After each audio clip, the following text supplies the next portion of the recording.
When was the last time you did something for the first time? You remember that feeling of hesitation. Maybe you're not ready. Perhaps you're not good enough. You doubt yourself. It's a long road ahead. And right now you think, safe is a good place to be. You take a step back, but in doing so, you see the whole picture.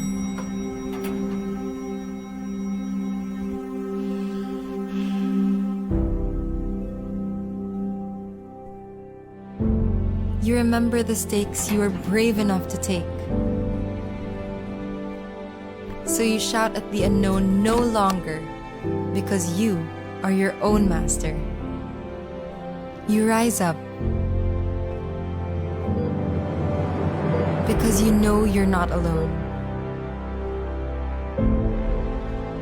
Because you stand on the shoulders of the ones before you. And through them you realize you are more afraid of not trying than failing. They hold your hand, lead you to the peak of your potential. And once on top, you take the leap and do it. The first time you flew and tasted freedom. The first time you went the extra mile and never looked back. The first time you understood that something so small could change the course of your future. The first time you put yourself first. At FirstMetroAsset, we value you and your achievements. As we navigate through this better normal together, we are here to help you cherish your firsts and make those moments last.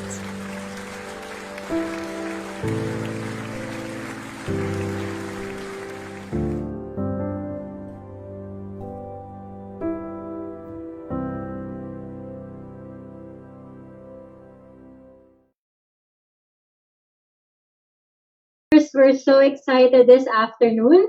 So welcome to FAMI Live, your go-to guide to mutual fund investing. My name is Ingrid Cruz. I'm a training associate at FAMI and I've been with the company for more than 4 years now. And I'm a millennial who found her passion in advocating financial literacy through FAMI. So before anything else, I just wanted to inform you guys that one of FAMI's corporate social responsibility is to really educate. Ayan, to educate our audience, staying true to our mission of transforming Filipinos from savers to investors. So, this is a short FB Live for us to relax, to learn, and to enjoy our Friday afternoon. And in this special at-home edition of FAMI Live, we will discuss the following. What are mutual funds and how does it work? Advantages of investing in mutual funds and more. So why is this important? Bakit important ang FB Live na to? Because when you look into investments, one of your duty is to do your own research and to understand what opportunities you have. So today, allow us to be part in helping you to understand your options, that is mutual fund. So make sure you follow us on our social media sites, Facebook, Instagram, Twitter at First Metro Asset, and you may also want to join our exclusive family email list to receive practical tips straight to your inbox. So just screenshot or scan the QR code that you can find on the screen and get to know more about us. Please visit our website www.fami.com.ph. So, and please don't forget to share this live and say hi sa comment section at kung saan kayo nanonood this afternoon. And syempre, feel free to ask any questions, okay? Anything that is related to mutual funds or investments in general, feel free to type it in the comments section. And stay tuned because one lucky viewer will win a prize from us. So just ask a question and with a hashtag FamilyLive. Ayan. So, syempre, mas exciting din ng family live natin today because today we will be joined by Maureen Segura, our relationship manager in FAMI Cebu branch. So just to give you a brief background, Maureen has 8 years of experience in the financial industry. So Mao, welcome to our family live. Maayong hapon. Mao, kamusta ka? How's Cebu? I hope hindi kayo inuulan dyan or binabagyo just like here in Luzon. Hello, Ingrid. Welcome to our family live. So far, so good. Medyo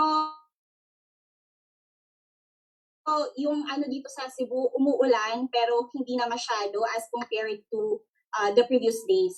May paulan-ulan paunti-unti pero hindi na siya ganun. Okay, so how are you? Kumusta dyan sa Manila?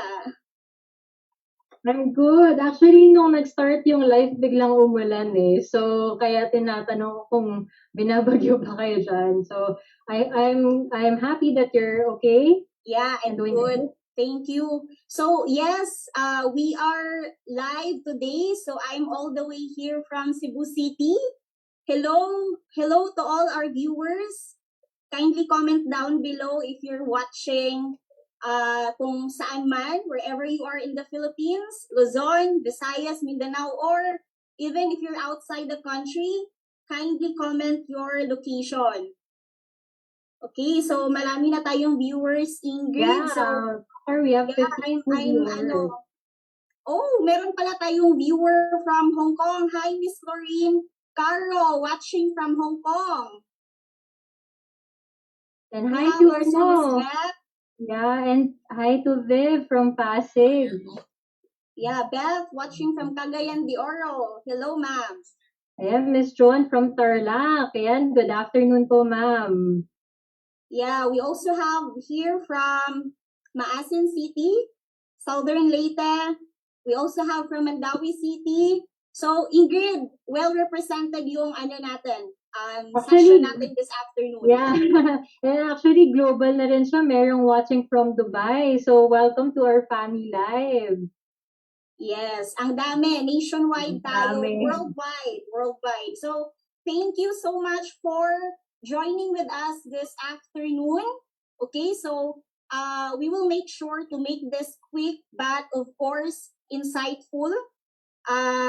With Ingrid's help, we will discuss to you all the details that you need to know about mutual funds.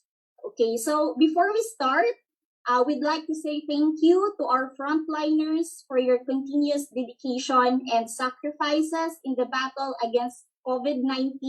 Maraming salamat po. If we have viewers right now who are a frontliner, ma'am, sir, please comment po your location. We are very thankful sa inyong lahat. You are heroes this Yes. Yes. We hope everyone tuning in right now is staying safe wherever you are right now, staying healthy and staying invested during these trying times. So without further ado, Ingrid, let's begin. Okay, so ang goal natin today, this afternoon, is for the viewers to really understand what mutual fund is. So, Mao, ano nga ba ang mutual fund? Okay, mutual fund. Alam mo, Ingrid, no, before I will go down with the details about mutual fund, it's yung event natin, yung discussion natin this afternoon, it's very timely, especially sa generation natin ngayon, millennials, or even those na younger than us, di ba? Marami tayong napapanood or nababasa through the internet, social media about a lot of investment solutions available now in the market. And sometimes, na-overwhelmed tayo with a lot of information and we don't know anymore, Mao, Ingrid, alin ba dito yung legit, alin ba dito yung sigurado, hindi scam, kumbaga. So, don't worry guys, we will answer all your questions this afternoon. So, the first time I heard about mutual fund, Ingrid, share ko lang to ha. During the time when I watch Gossip Girl. Okay, I'm a fan. Yes, I'm a fan. So, I'm a follower of Gossip Girl. Sino ba naman ang hindi follower sa live ng mga taga Upper East Side sa New York. So, if I can remember, Blair, meron din si Serena. Okay, so I'm a follower of that. So, there was a segment kasi there, Ingrid, na mention ng isang cast, si Chuck Bass, 'di ba? Billionaires sila on that episode or sa Gossip Girl. So, they mentioned about where they invest their money. So, nabanggit doon yung mutual fund. Okay, so I did my research back then, but of course, I'm still studying that time. Medyo hindi pa talaga ako familiar or parang hindi ko pa alam talaga how it works. Okay, so without much further ado, ano nga ba talaga yung mutual funds? Okay, mutual funds in the Philippines, it's a type of an investment vehicle wherein we pool funds from different investors. Pwedeng individual, pwedeng corporate, or any institutional na gustong mag-invest. We pool them together, pinagsama-sama natin, kinokollect natin yung investment nila. We will put it in one basket, okay? And yung basket na yon, it will now then be managed by what we call a group of financial experts, or mas kilala natin bilang fund managers. Okay, so that's basically how mutual fund works. So ngayon, ano ba yung goal ng pag mag-invest ka ng mutual funds, or ano ba yung goal ni fund managers? Okay, so there are two things. Una-una, yung fund managers natin will make sure to maximize the potential return of the investment from different investors. So they will be the one to pick, select, and manage, and even do their own research kung saan ba magandang ilagay yung funds nila, yung investment nila. Be it in different stock names, be it in different bonds, depende. So this group of people or group of financial experts, wala silang ibang ginawa or gagawin kundi they do their research, they are market analysts, and of course, nagmo-monitor din sila based on ano yung progress or movement ng market. Okay, so kumbaga, Ingrid, mutual fund really is ideal siya, one, if wala kang time to do your own research, o wala kang knowledge enough kung ano ba yung maganda sa economy right now, ano ba yung trend, ano ba yung mga latest news. So, if wala kang time, wala kang idea masyado, you don't have time to monitor it, so mutual fund is for you.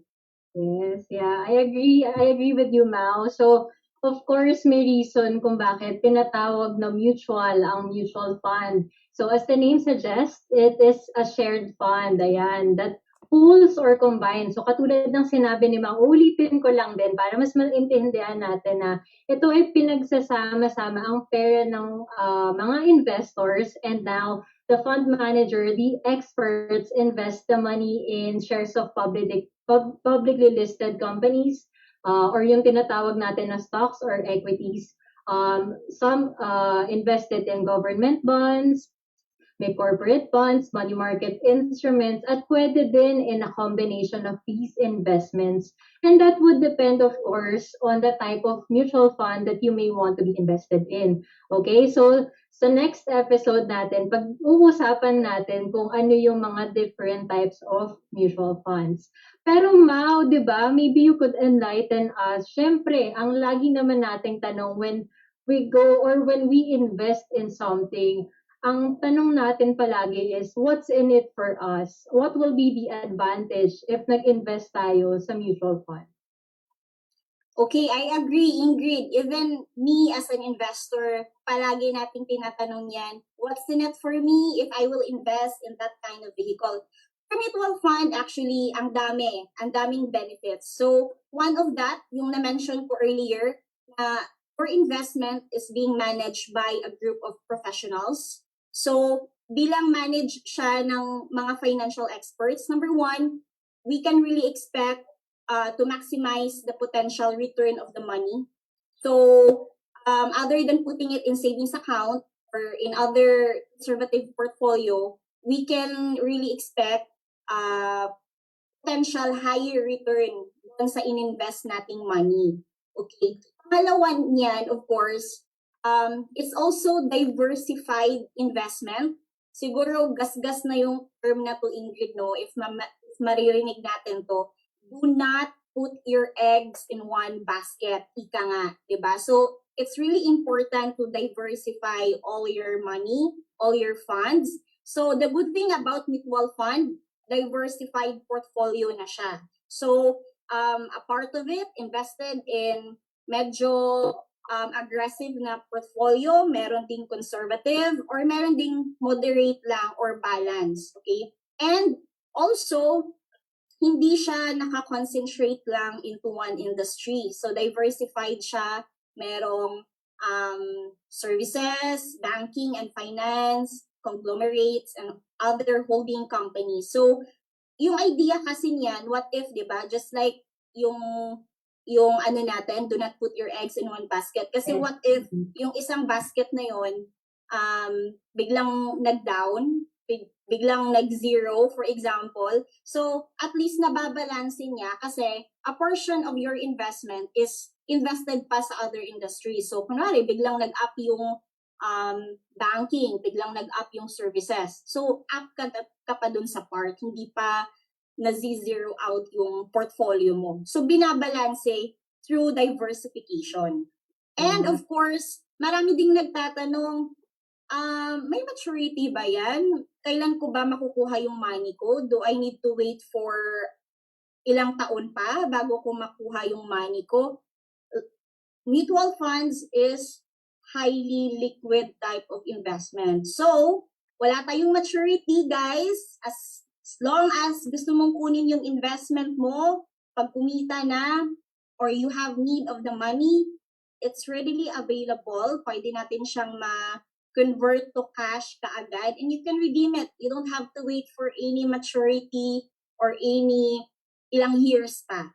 But of course, the good thing naman din with us kasi, Ingrid, you know, may mga relationship managers tayo, may mga officers tayo, financial advisors. Like you, Mao. Yeah, just like me.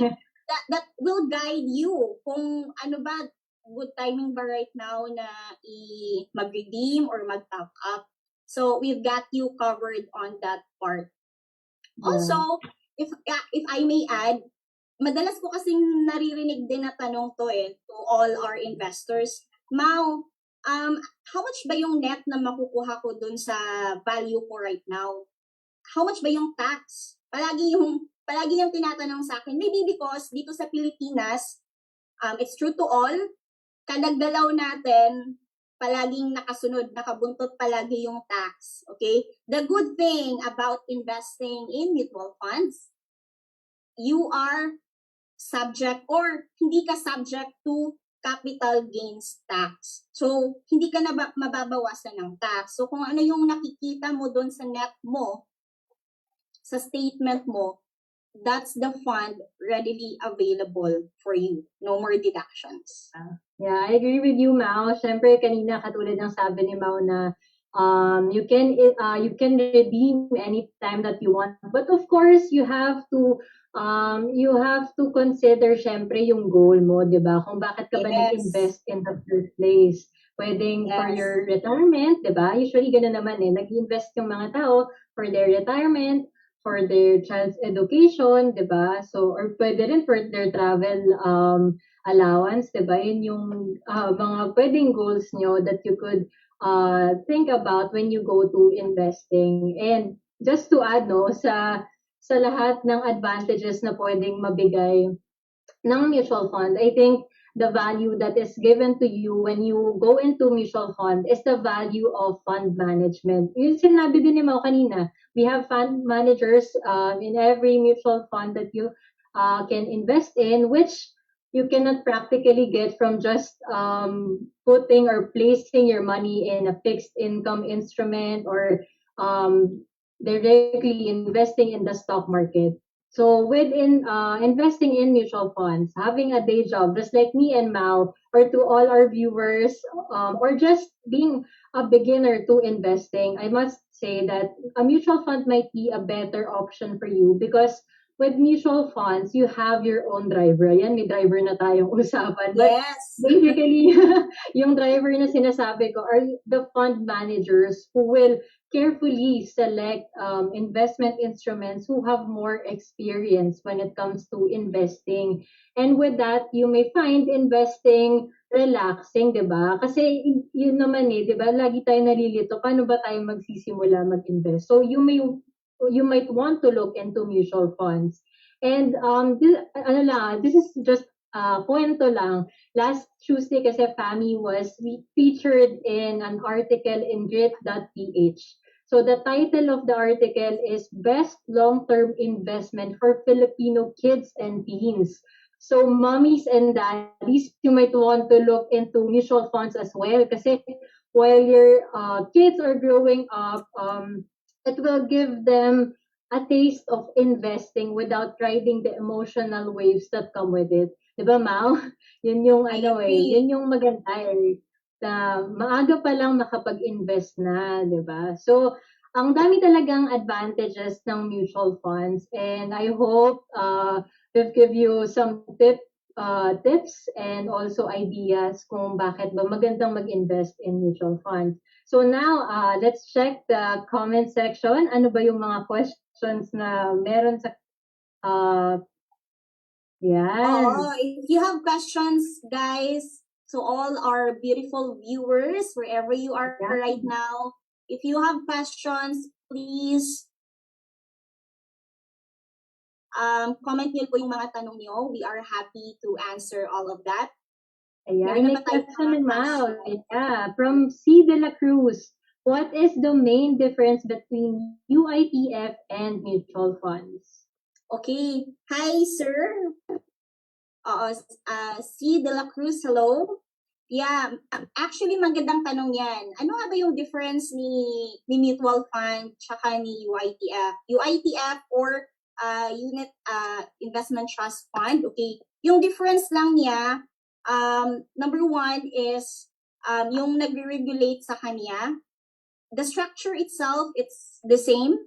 Okay. Mutual fund is being regulated by SEC, Securities Exchange Commission. And of course, si UITF naman, regulated siya with Bangko Sentral ng Pilipinas. But the structure itself, how it works, it's the same. It's the same managed portfolio. Nagko-collect lang din tayo ng investment from different investors.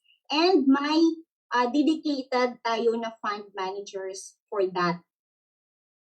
Okay, so bago tayo pumunta sa susunod na question, currently we have 81 viewers, ayan. So thank you for joining in our FAMI Live. Ayan, may question tayo ulit, Mau, from Jonat Teleg. Ayan, what things should the beginners consider before diving into mutual funds? Ayan, thank you daw from Miss Jonah.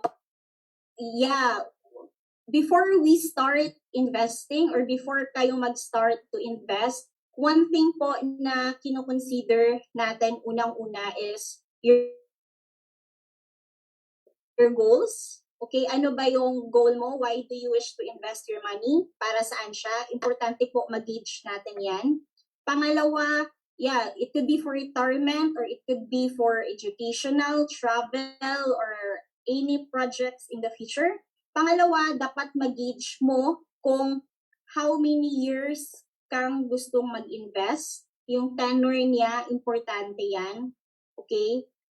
And of course, kaya natin chine-check yung mga bagay na yan kasi we as your financial advisor, parang doon natin chine-check yung risk profile mo, your appetite when it comes to investment para then we can recommend to you the right fund na bagay doon sa goals mo. Yeah, I agree with you, no? Yun kasi yung, nung nag-start din ako mag-invest when I was 19 pa lang sa mutual funds, yun yung isa sa hindi ko na-consider, which is to determine my goal. Ayan. Kaya parang nahihirapan ako, kailan ko ba talaga siya i-redeem? Kailangan ko na ba siya i-redeem ngayon? Kasi parang syempre kung mababa pa or wala pa akong masyadong income from my investment, parang dapat talaga, it's really important to set your goals before you invest. Ayan. Wow, And syempre, Ingrid, to research nila. ang galing ha. Ang galing kasi you started early. Congrats sa'yo. Yeah. 19 years old ka pa lang, nagsastart ka ng mag-invest. Okay, that's very good. Thumbs up sa'yo. Yeah. So, to all our viewers, kahit po mga kids nyo, pwede po ninyong i-open ang account. I-join nyo lang po sa inyo. Para, kung baga ika nga, start them young. Right, Ingrid? Yeah, tama. Another question pa to eh.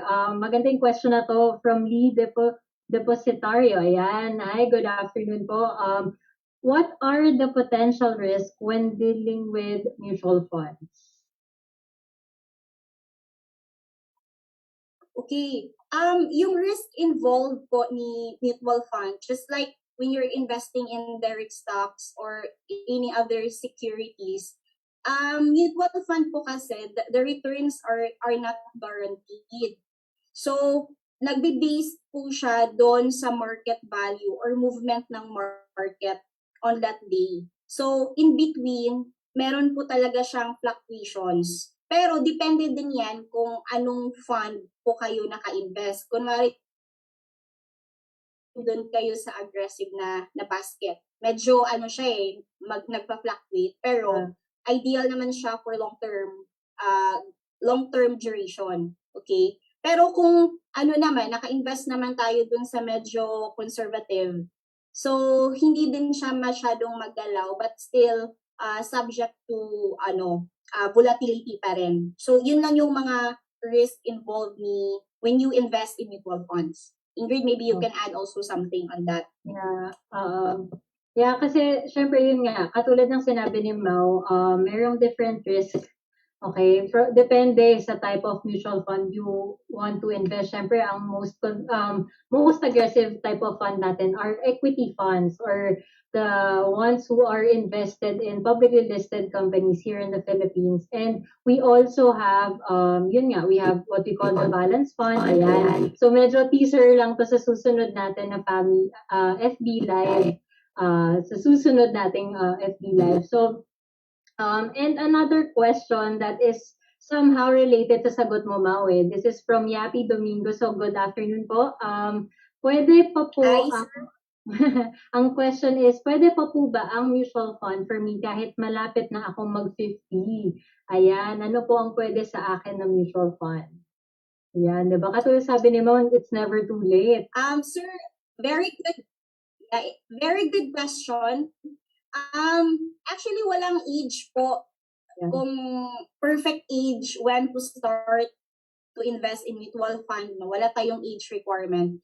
So, yes, sir, if you are turning 50, still it's a good time to invest. Pero, we will gauge and help you po or assess you ano yung funds na fit for you within that. Parang may tinatawag kasi tayo na Ingrid parang depende sa goal, depende sa age bracket mo. Kasi each age bracket kasi whether you are in your 20s, your 30s, 40s, 60s, or if you're retired na, based on study kasi, meron tayong tinatawag na priorities based on what age we are in right now. So with that question, sir, yes, you can still invest. Yes, it's still a good timing to invest at that age.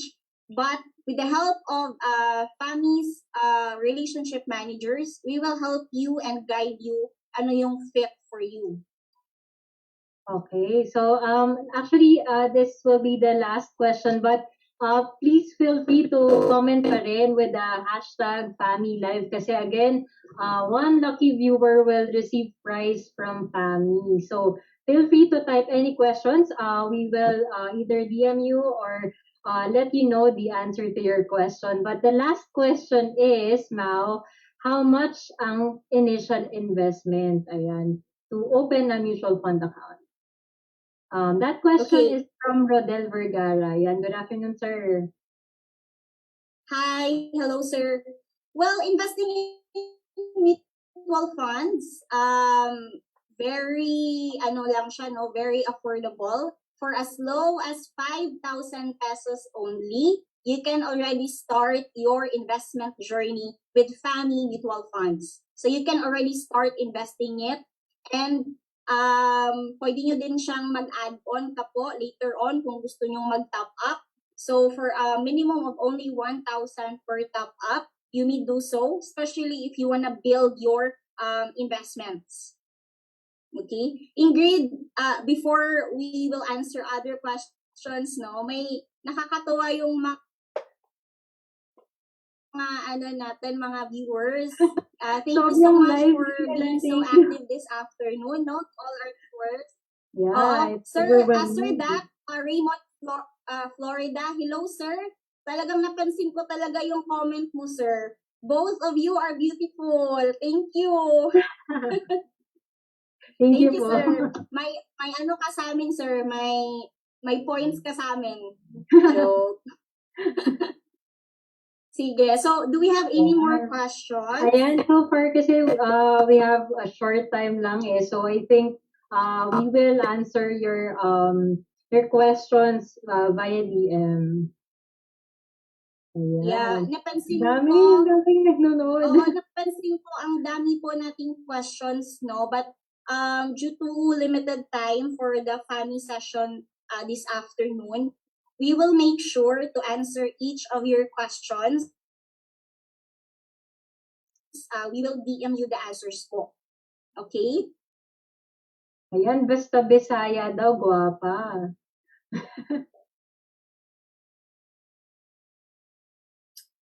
Sir, all you need is a Cebuana, sir. May kanta po yan. Okay, any more questions? Ay, may follow-up question pala, Ingrid. Doon po ba sa 5,000 na payment, yung 5,000 na yun, pumasok na yun sa investment? Yes po. Yes, Sir Paul. Yung 5,000 mo, that's the initial account opening, naka-invest na din po siya. Yun na po yung start ng investment niyo, the 5,000. Okay?